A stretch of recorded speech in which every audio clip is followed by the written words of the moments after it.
22/2/98 அன்று திருகோணமலையில் இருந்து சக்தி என்ற கப்பல் கிட்டத்தட்ட 650 இராணுவ வீரர்களையும் பபதா என்ற தரையிறங்கு கலம், இந்த தரையிறங்கு கலம் 2 யுத்த டேங்கிகள் மற்ற கொஞ்சம் படையினர், அவர்களுக்கு தேவையான வெடிபொருட்கள், இது 2. மற்றது அதை விட பலம்புரி கப்பல். இந்த விளம்பரி கப்பல் கொழும்பில் கொழும்பு டொக்கியாட்டில் கட்டப்பட்டது. தீவக மக்களினுடைய பயணத்துக்கு என்று சொல்லி தான் கட்டப்பட்டது. ஆனால் அதையும் என்று சொல்லி சொன்னால் இராணுவம் தன்னுடைய போக்குவரத்துக்காக பயன்படுத்தினது.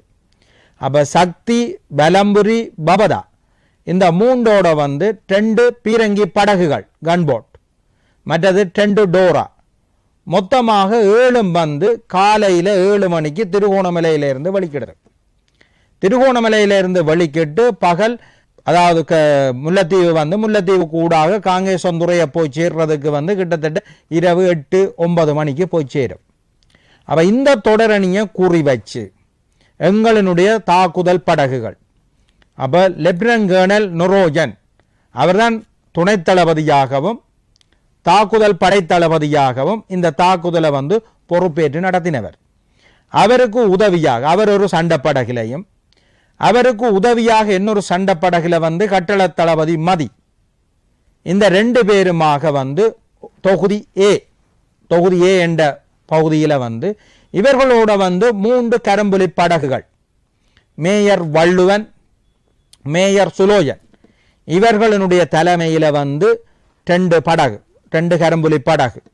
அதை விட மேயர் மொரிசோட ஒரு கரும்புலி படகு, மொத்தமாக 3 கரும்புலி படகுகள் அதாவது நுரோயனோட புறப்பட்டு போனது.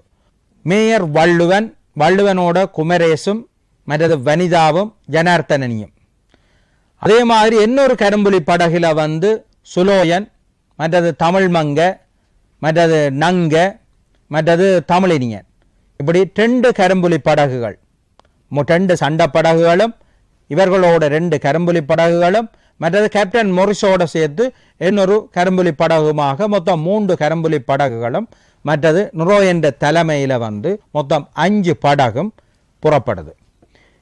எந்த கட்டத்தில் புறப்படுது என்று சொல்லிச்சுன்னா, கொன்வே முல்லைத்தீவுக்கு பிறகு வட்டுவாகல் வெத்திலக்கேணிக்கு கொண்டிருக்கல, கிட்டத்தட்ட 20 கடல் மைல் உயரத்தால் கொண்டிருக்குது. அப்போ 20 கடல் மைல் உயரத்தால் இது கொண்டிருக்கல நுரோயனும் மதியும் மற்ற இந்த 3 கரும்புலி படகுகளுமாக வட்டுவாகல்ல இருந்து வெளிக்கிடுகினோம். வெளிக்கிட்டு அப்படியே ஒரு 30 கடல் மைல் உயரத்துக்கு போகினோம். 30 கடல் மைல் உயரத்துக்கு போய் பிறகு அப்படியே பின்னால இந்த கொன்வேக்கு பின்னால கிட்டத்தட்ட ஒரு 15 மைல் கொன்வே கீழால வருது, இவர்கள் மேலால கொண்டிருக்கிறோம். அப்போ இப்படி ஒரு நகர்ந்து கொண்டிருக்குது. அதே நேரம் வெத்திலக்கணியில் அவன் 2 டோரா கட் அவுட் போட்டு நிற்குது, இந்த கொன்வேக்கு பாதுகாப்பு கொடுத்து கொண்டு இருக்குது. அப்போ அந்த இடத்துல என்று சொல்லி சொன்னால் பாலையா, லெப்டினன்ட் கர்னல் பாலையா, மற்றது லெப்டினன்ட் கர்னல் பழனி, மற்றது மேயர் கருணாகரன் இவர்களுடைய தலைமையில், அதாவது பாலையாவனுடைய தலைமையில் என்று சொல்லி சொன்னால் லெப்டினன்ட் கர்னல் கரனும் மேகலாவும், கடற்கரம்புலி மேகலாவும் லெப்டினன்ட் கடற்கரம்புலி கரனுமாக இவர்களுடைய சூடப்படகு கீழால நோக்கி போய்கொண்டிருக்குது. அப்போ அவர்களை பொறுத்தவரையில் இவர்களுடைய நோக்கம் டோராவை தகர்க்கிறது, அவர்கள் என்று சொல்லி சொன்னால் சக்தியை மூழ்கடிக்கிறது. இதுதான் உண்மையில் திட்டம். அப்போ அந்த திட்டத்தின் பிரகாரம் நகர்ந்து கொண்டிருக்குது. நகர்ந்து கொண்டிருக்கைக்குள்ள வெத்திலக்கேணி கிட்ட போகவே இந்த டோராவோட ஒரு முட்டுப்பாடு நடக்குது, ஒரு சண்டை ஒன்று நடக்குது. சண்டை நடக்கவே டோரா விலகி அந்த கன்வேக்கு பாதுகாப்பு கொடுக்கறதுக்காக அங்க போய் கொண்டு இருக்குது. ஏனென்று சொல்லிச்சுனால் இப்ப கிட்டத்தட்ட பருத்தித்துறையில இருந்து காங்கேசந்துறைக்குள்ள கன்வே இறங்கி கொண்டிருக்குது. அப்ப இறங்கி கொண்டிருக்கைக்குள்ள இவர்களுடைய படகை நெருக்கின உடனே கூட போன 2 கன்போட்டும் கண்டுட்டது. கன்போட்டுக்கும் எங்களுடைய சண்டை படகுகளுக்கும் சண்டை நடக்குது. ஒரு கட்டத்தில் அந்த சண்டையில எங்களுடைய படகுகள் பிரியுது. பிரிஞ்சு போட்டு பிறகு நுரோயன் ஒழுங்குபடுத்தி போட்டு, அதாவது முதலாவது கரும்புலி படகாக வள்ளுவனாக்களினுடைய கரும்புலி படகை கொண்டு போய் அடிக்கிறார்.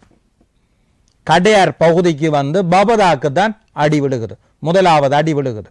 அடி விழுந்த உடனே பபதா நிக்குது. அந்த நேரத்தில் கேப்டன் மொரிஸ் என்று சொல்லி சொன்னால் கொண்டு போய் அணியத்துக்கு இடிக்கிறதுக்கு போறார்.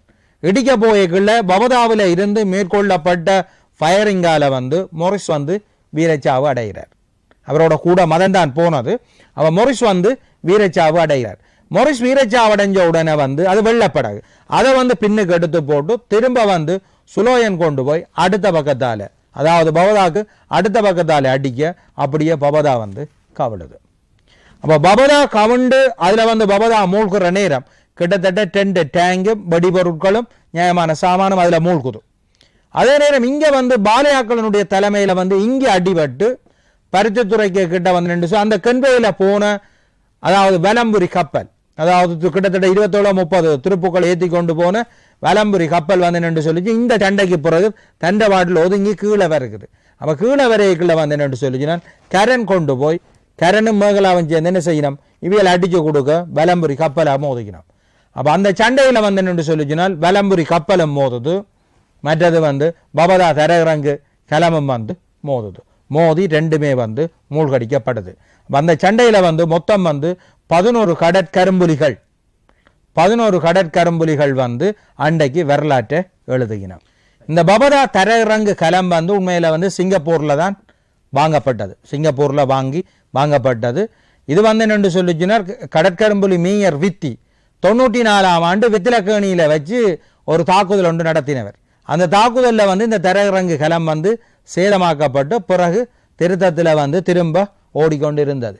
உண்மையில் வந்து என்னென்று கடற்கரும்புலிகளை வந்து தலைவர் சந்திக்கல சொல்கிற கருத்து என்னென்று சொல்லிச்சுன்னா கடற்கரும்புலிகள் இடிச்சு தப்பித்து கொண்ட எந்த ஒரு கடற்கலமும் வந்து கடலில் ஓடக்கூடாது, அது கண்டிப்பாக கடலில் மூழ்கப்பட வேணும்.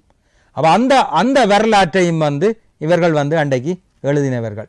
இதில் வந்து கிட்டத்தட்ட வந்து இந்த சண்டையில் வந்து கடற்படை தரப்பில் வந்து 47 பேர் வந்து கொல்லப்பட்டவன் வந்து 62 பேர் வந்து காயப்பட்டவன்.